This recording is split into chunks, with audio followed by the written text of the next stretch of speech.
मुलीला वडिलांच्या जुन्या पेटीला हात लावू नको असं म्हटलं, पण वडील गेल्यानंतर पेटी उघडली आणि संपूर्ण घर हादरलं. रात्रीचे जवळपास 11 वाजले होते. सगळं घर शांत होतं, पण स्नेहाला झोप येत नव्हती. तिचे वडील जाऊन आज 7 दिवस झाले होते.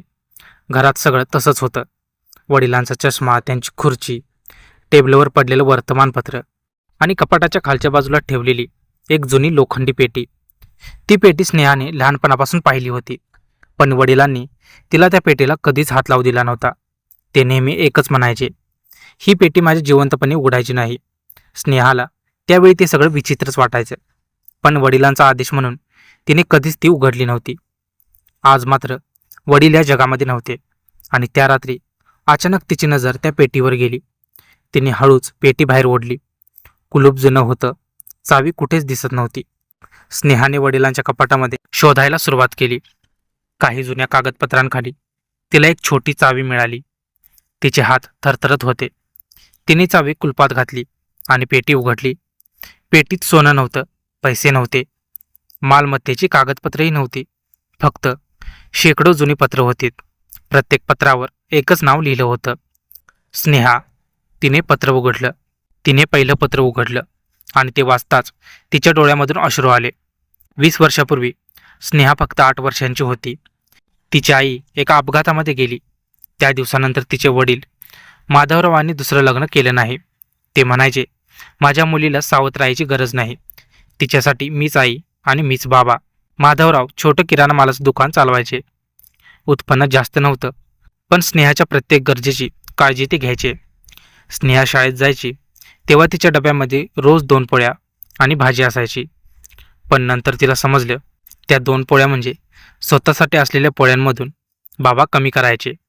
एकदा स्नेहाने विचारलं, बाबा तुम्ही जेवत का नाही? माधवराव हसले. मी दुकानात खाल्लं. पण खरं काय होतं, त्या दिवशी त्यांनी दुपारचं जेवण केलंच नव्हतं. स्नेहा अभ्यासामध्ये हुशार होती. तिला डॉक्टर व्हायचं होतं, पण मेडिकल कॉलेजची फी खूप होती. माधवरावांकडे तेवढे पैसे नव्हते. एका रात्री स्नेहाने वडिलांना दुकान बंद करून घरी येताना पाहिलं. त्यांच्या हातात एक छोटी पिशवी होती. ती म्हणाली, बाबा काय आणलं? माधवराव म्हणाले, काही नाही. पण त्या पिशवीत त्यांच्या लग्नाची शेवटची आठवण असलेली सोन्याची अंगठी होती. ती त्यांनी विकली होती स्नेहाच्या कॉलेजच्या फी करता. स्नेहाला याची कल्पनाही नव्हती. ती डॉक्टर झाली, नोकरीला लागली आणि काही वर्षांनी तिचं लग्न झालं. ती शहरामध्ये स्थायिक झाली. वडील मात्र गावातच राहिले.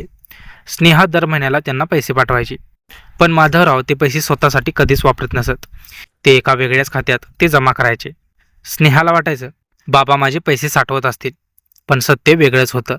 लग्नानंतर काही वर्षांनी स्नेहाचा नवरा मोठ्या व्यवसायात अडकला. व्यवसायामध्ये अचानक मोठं नुकसान झालं. बँकेचं कर्ज, घरचा EMI, मुलांच्या शिक्षणाचा खर्च सगळं एकत्र आलं. स्नेहा आणि तिचा नवरा मानसिकदृष्ट्या खचले. एक दिवस स्नेहाने वडिलांना फोन केला, बाबा खूप अडचणीत आहोत. माधवरावांनी फक्त एवढंच विचारलं, किती पैसे लागतील? स्नेहा म्हणाली, नाही बाबा, तुमच्याकडे कुठून असतील? माधवराव शांत झाले. 2 दिवसांनी त्यांनी स्नेहाच्या खात्यात मोठी रक्कम पाठवली. स्नेहा थक्क झाली. बाबा एवढे पैसे कुठून आणले? ते हसले. तुझ्यासाठी साठवलेले होते. पण ते खरं नव्हतं. त्यांनी गेल्या अनेक वर्षात स्वतःच्या गरजा कमी करून पैसे जमा केले होते. काही वर्षांनी माधवरावांची तब्येत खराब होऊ लागली. स्नेहा त्यांना शहरामध्ये आणू इच्छित होती, पण त्यांनी नकार दिला. मला माझ्या घरातच राहू दे, तू तुझ्या संसारात सुखी राहा. एका रात्री त्यांना छातीमध्ये तीव्र वेदना झाल्या. शेजाऱ्यांनी त्यांना हॉस्पिटलमध्ये नेलं. स्नेहाला फोन आला. ती धावत गावाकडे आली, पण तोपर्यंत माधवराव गेले होते. स्नेहा वडिलांच्या शरीराला मिठी मारून रडत होती. बाबा तुम्ही मला एकटे सोडून का गेलात? पण उत्तर देण्यासाठी ते नव्हते. 7व्या दिवशी रात्री स्नेहाने ती पेटी उघडली. पहिल्या पत्रात लिहिलं होतं, माझ्या स्नेहासाठी.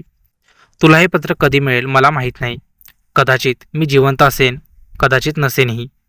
पण एक गोष्ट तुला सांगायची आहे, तुझ्यासाठी मी जे काही केलं त्याचा हिशोब कधीही ठेवला नाही. कारण मुलीसाठी केलेला त्याग हा व्यवहार नसतो. स्नेहाने दुसरं पत्र उघडलं. त्यामध्ये तिच्या कॉलेजच्या पहिल्या दिवसाचा फोटो होता. 3ऱ्या पत्रात तिच्या लग्नाचा फोटो होता आणि 4थ्या पत्रात तिच्या मुलांच्या जन्मांची तारीख. माधवरावांनी स्नेहाच्या आयुष्यातील प्रत्येक महत्त्वाचा दिवस लिहून ठेवला होता. पण एका लिफाफ्यावर मोठ्या अक्षरात लिहिलं होतं, हे पत्र शेवटी वाच. स्नेहाचे हात थरथरू लागले. तिने लिफाफा उघडला. आत फक्त एक कागद होता. त्यावर लिहिलं होतं, स्नेहा, मी गेल्यानंतर माझं घर विकू नकोस. हे घर तुझं आहे. पण माझी एक इच्छा आहे. या घराच्या मागच्या 2 खोल्या मी एका कारणासाठी बांधल्या आहेत. स्नेहा थांबली. तिच्या लक्षात आलं, घरच्या मागच्या बाजूला खरंच 2 खोल्या होत्या. त्या कायम बंद असायच्या. वडील म्हणायचे तिथे जुनं सामान आहे. स्नेहाने लगेच त्या खोल्यांचं कुलूप उघडलं. आतमध्ये जे पाहिलं ते पाहून तिच्या पायाखालची जमीनच सरकली. त्या खोलीत 5 लोखंडी कॉट होत्या, काही खुर्च्या, औषधांची कपाटं, एक छोटंसं स्वयंपाकघर आणि भिंतीवर एक फलक. मायेचं घर. स्नेहा काही क्षण काहीच समजू शकली नाही. टेबलवर एक वही होती. तिने वही उघडली. पहिल्या पानावर वडिलांनी लिहिलं होतं, गावातील अशा वृद्ध आई वडिलांसाठी हे घर आहे ज्यांना त्यांच्या मुलांनी एकटं सोडलं आहे. स्नेहाच्या डोळ्यातून अश्रू वाहू लागले. माधवरावाने आपल्या आयुष्याच्या शेवटच्या काही वर्षात गुपचूप अशा वृद्धांसाठी एक छोटं निवारा केंद्र तयार केलं होतं. स्वतःची बचत, पेन्शनचे पैसे, स्नेहाने पाठवलेले पैसे सगळं त्यांनी याच कामासाठी वापरलं होतं. आणि सर्वात मोठा धक्का अजून बाकी होता. त्या वहीच्या शेवटच्या पानावर 5 नावं होती.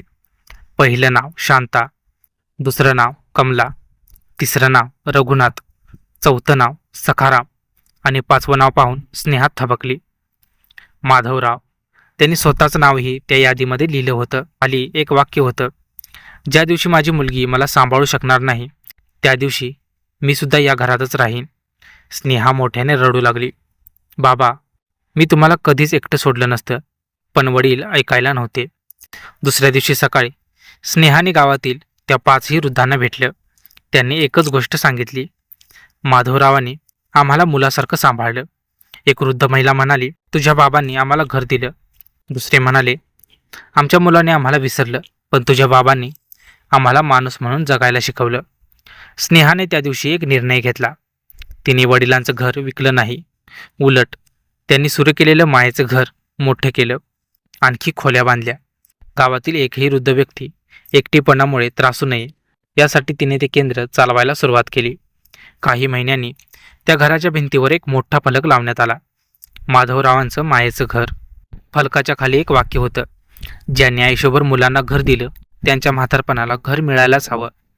स्नेहा रोज संध्याकाळी त्या घराच्या अंगणात बसते आणि वडिलांची खुर्ची पाहते. तिला अजूनही वाटतं कदाचित बाबा आतून बाहेर येतील, हसतील आणि म्हणतील, स्नेहा, चहा झाला का? पण आता तो आवाज कधीच ऐकू येणार नव्हता. तरीही तिने वडिलांचं एक स्वप्न जिवंत ठेवलं. कारण काही माणसं शरीराने जातात, पण त्यांनी केलेलं चांगलं काम त्यांच्या जाण्यानंतरही जिवंत राहतं. जर तुमचे आईवडील तुमच्यासोबत असतील तर त्यांना फक्त पैसे देऊ नका, त्यांना तुमचा वेळ द्या. कारण म्हातारपणी त्यांना महागडं घर नको असतं, फक्त आपल्या माणसांचा हात हवा असतो. धन्यवाद. तर मित्रांनो, आजची स्टोरी तुम्हाला कशी वाटली ते कमेंटमध्ये नक्कीच सांगा. तुम्हाला जर हा व्हिडिओ आवडला असेल तर आपल्या व्हिडिओला एक लाईक करून चॅनेलला नक्की सबस्क्राईब करा. तर भेटूया अशाच एका नवीन आणि इंटरेस्टिंग व्हिडिओमध्ये. तोपर्यंत धन्यवाद.